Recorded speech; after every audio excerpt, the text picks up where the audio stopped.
Good evening. Tonight's bedtime story is Tell It to the Walls, a Tamil tale in Folktales from India, edited by A.K. Ramanujan.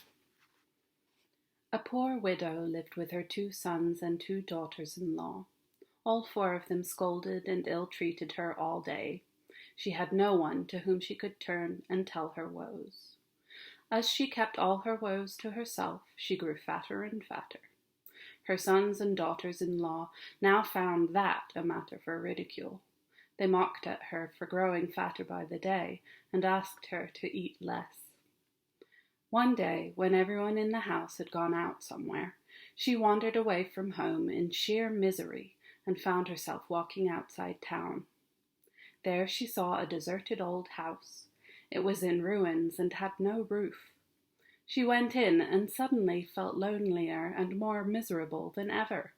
She found she couldn't bear to keep her miseries to herself any longer. She had to tell someone. So she told all her tales of grievance against her first son to the wall in front of her. As she finished, the wall collapsed under the weight of her woes and crashed to the ground in a heap.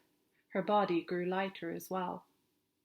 Then she turned to the second wall and told it all her grievances against her first son's wife. Down came that wall, and she grew lighter still.